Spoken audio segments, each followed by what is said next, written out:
Now Jim Radio Award and welcome to my review for Hannibal Season 2. That is right, Hannibal was recently just finished. I watched the finale earlier on today and I have to say, what an absolutely fantastic season. All 13 episodes has been a delight. It's been one of my absolute favourite shows of this year so far.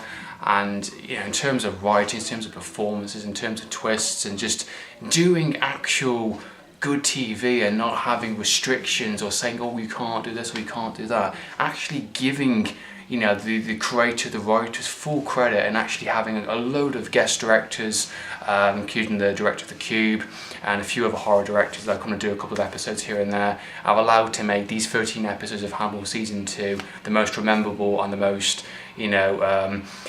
talked about show I think in a long time. And since a show like this, since Dexter and Breaking Bad, I've never seen a show that's managed to capitalize the idea of the moral compass like this one before. And if you're familiar with the books, of course, Red Dragon, Silence of the Lambs, and of course the Hannibal and the movies and things like that, you definitely will be a fan of this show for sure. And if you're not a fan, then I'd recommend it anyway because it's a prequel to all that stuff regardless. So yeah, Hannibal Season 2 has been an absolutely fantastic journey. Now this review will feature minor spoilers from, of course, the series. I'm not going to give away too much, especially, and I don't want to give away anything along those lines because I know some people in the UK audience are still watching it. It will feature spoilers from Season 1, so if you haven't seen Season 1, please don't watch this review, go and watch it. If you want to see my Season 1 review, there'll be a link in the description below for that. So Season 2 continues after the ending of Season 1, which basically Will Graham's character has been framed for basically killing Abigail Hobbs and a load of other kills and being basically blamed for the Chesapeake Ripper killings. And he's in prison for a good portion of this series.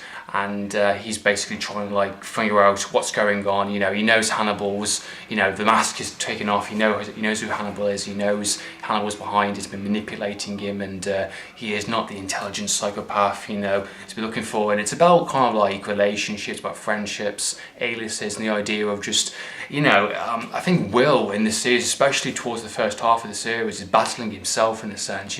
He's in prison behind walls for a good portion, and he's just creating kind of his inner mind in a sense, trying to make sense of it all. And you got this kind of really creepy imagery, much like in Season 1 with the deer and the idea of it shaping and turning into kind of a Hannibal type look in a sense, this kind of monstrous creature that's keep looking and manipulating behind his back.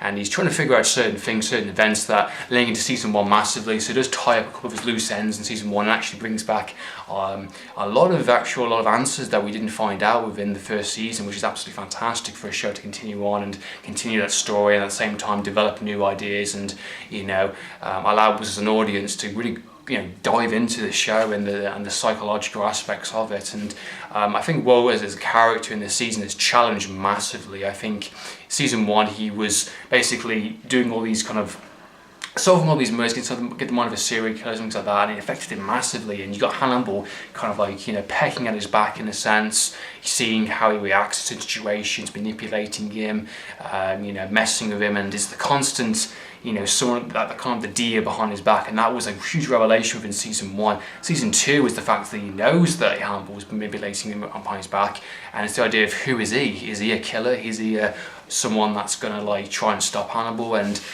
there's a lot of defining moments in this series, especially towards the last half, which actually really pushes the character. And I definitely see a lot more of the Manhunter scope of it. The Manhunter movie, the original one, I think was one of the best adaptations for the Red Dragon, the book.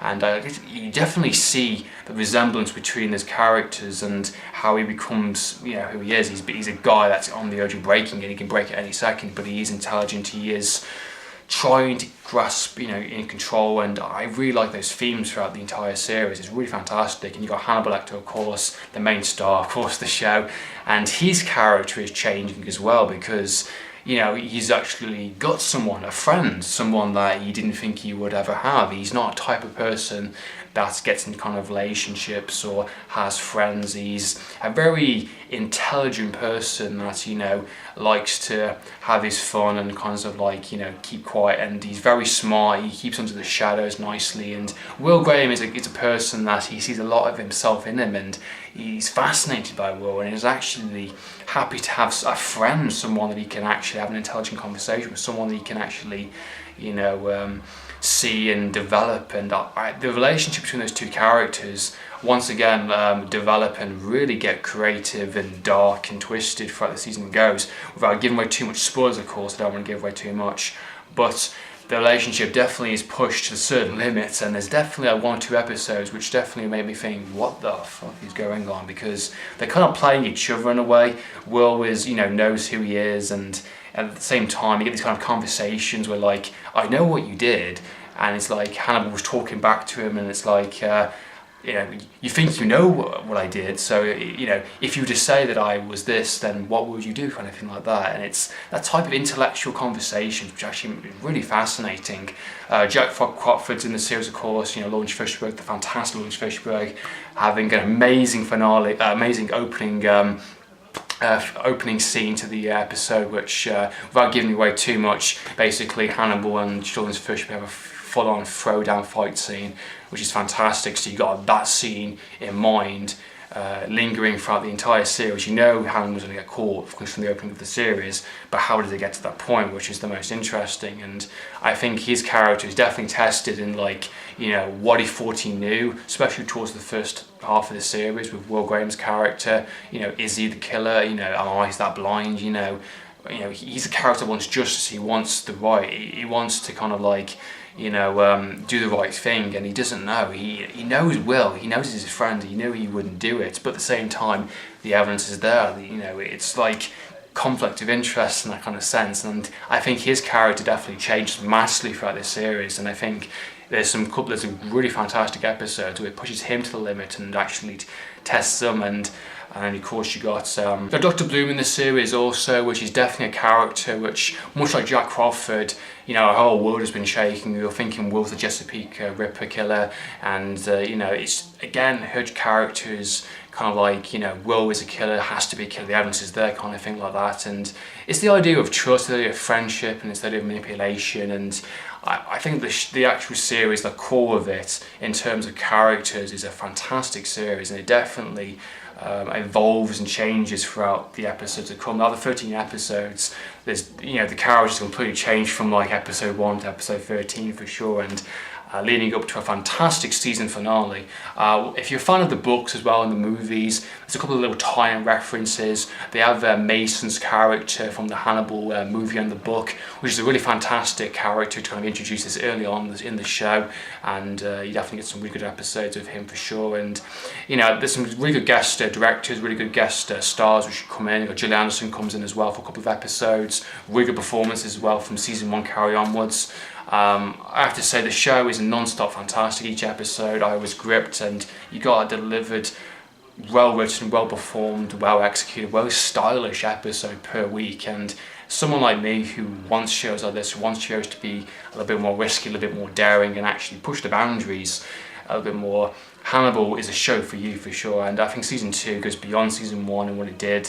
It definitely focuses on and ties up loose ends and brings back characters and does twists and turns here and there, which is just fan-freaking-tastic, and I absolutely love it.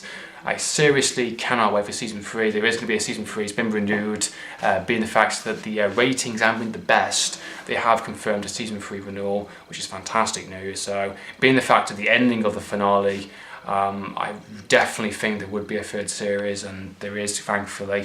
What they're going to do now, they've also confirmed they're going to change it a little bit more now, because they couldn't get the copyright to the Silence of the Lambs, the books. They've only got copyright to Red Dragon and the Hannibal. So season 3 will be kind of like the Hannibal series in a sense. It's kind of like, you know, on the run from where the show is going in a sense, because you know Hannibal's going to get caught eventually. You know, Hannibal the cannibal in a sense. But season 3 will be him on the run. And I'm guessing from what the event's going to take place, Chloe's character might just step in and maybe team up with Will, something along those lines. I'm really curious to see season 3 and the potential it's going to have. You know, the finale, I think for me personally, it was very satisfying. It was just fantastically well filmed, very intense, very atmospheric, much like most of the episodes have been anyway. Very daring, you know, very shocking in terms of the imagery for sure, and it's extremely violent and it's dark and psychological, like, you know, a show like this is being. That's great because, you know, it's a show which is a bit more different. It sticks on the mind a little bit more, and I think that's why I enjoy horror TV shows and movies a little bit more, because it's a little different. You know, it's very creative, and behind the scenes process of it's fantastic, and performances are top through the roof from all cast. So yeah, season 2 has been an amazing series. I really enjoyed the 13 weeks of enjoying Hannibal, and week by week just really getting closer and closer to the finale. And now it's over, I'm kind of like shell-shocked a little bit. I've kind of like just a little hollow. All I've got now is Game of Thrones to kind of keep me occupied for a while until next year, until I get season 3. But yeah, season 2 has been a fantastic ride from start to finish. It goes beyond season 1, it ties up all those loose ends, brings back characters, does references, delivers a fantastic season finale, and you know, just absolutely brilliant. And that's been my review for Hannibal season 2. I hope you enjoyed watching this review. What do you think of the season overall? What's your favourite episode? What do you think of the season finale? Love to know your opinions, guys. Comment down below. So in the meantime, Andrew from TV, signing out.